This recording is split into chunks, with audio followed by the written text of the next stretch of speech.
महाराष्ट्रात नक्कीच चाललंय तरी काय? माणसाची प्रवृत्ती इतकी विकृत का होत चाललीये?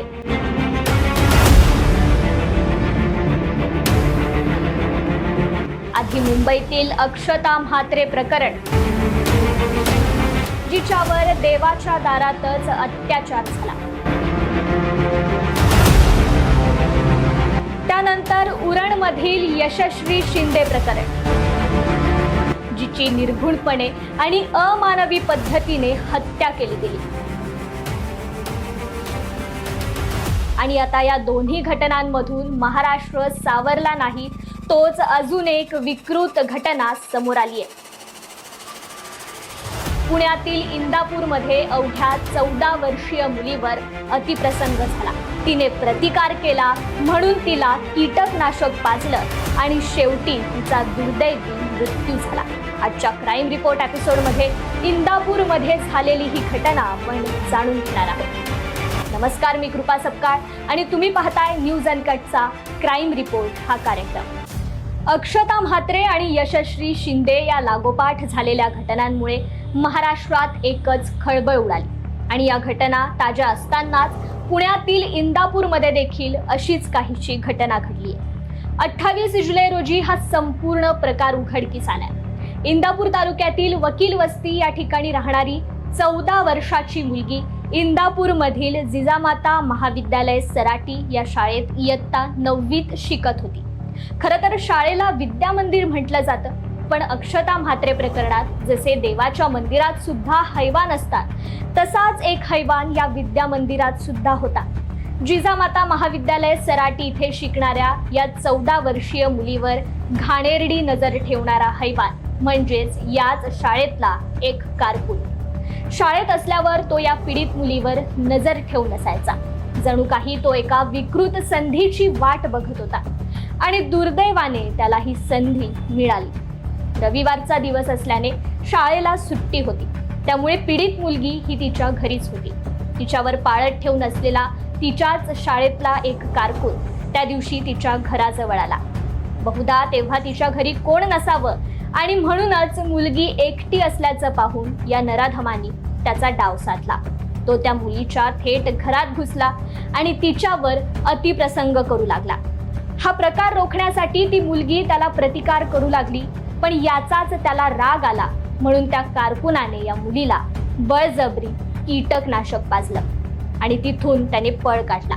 दरम्यान मुलीच्या पोटात कीटकनाशक गेल्यामुळे त्याचे परिणाम तिला जाणवू लागले. तिच्या कुटुंबियांनी तिला लगेचच अकलूजमधील खासगी रुग्णालयात उपचारासाठी दाखल केलं. 4 दिवस ती मृत्यूशी झुंज देत होती, पण 31 जुलैला मात्र तिचा उपचारादरम्यान मृत्यू झाला. या घटनेमुळे संपूर्ण इंदापूर तालुक्यात एकच खळबळ उडाली आहे. 28 जुलैला जेव्हा ही घटना घडली तेव्हा पीडित मुलीच्या कुटुंबियांनी इंदापूर पोलीस ठाण्यात या संपूर्ण प्रकाराबद्दल तक्रार दाखल केली. त्यानुसार पोलिसांनी पीडित मुलीची उपचारादरम्यान फिर्याद देखील घेतली. पीडित मुलीने सांगितलं की रणजित जाधव नावाचा माझ्याच शाळेतील कारकून मी घरी एकटी असताना घरात घुसला आणि मला अंगलट करण्याचा प्रयत्न केला. तू मला आवडतेस, तुझ्यासोबत मला शरीरसंबंध ठेवायचे आहेत असं म्हणत त्याने माझ्यावर बळजबरी करण्याचा प्रयत्न केला. मी त्याचा प्रतिकार केला, पण त्याच वेळी त्याने मला कीटकनाशक पाजलं. पीडित मुलीने दिलेल्या या फिर्यादीवरून इंदापूर पोलिसांनी आरोपी रणजित जाधव याला अटक केली आहे.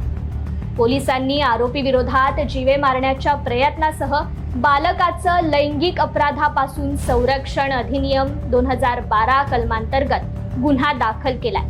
तसेच मुलीचा उपचारादरम्यान मृत्यू झाल्यामुळे आरोपी विरोधात खुनाचा गुन्हा देखील दाखल झालाय. या घटनेचा अधिक तपास पोलीस करत आहेत असं त्यांनी सांगितलंय. अशा घटना सध्या महाराष्ट्रात वारंवार घडतात. इकॉनॉमिक सर्व्हेनुसार फक्त एकट्या महाराष्ट्रात 2021 ते 2023 या 3 वर्षात तब्बल 1,32,238 इतक्या महिलांविरोधातील गुन्ह्यांची नोंद झाली आहे. भीती आता याचीच आहे की या वर्षात हा आकडा किती वाढतोय. कारण पाहायला गेलं तर नुसत्या जुलै महिन्यात अशा 3 घटना घडल्या.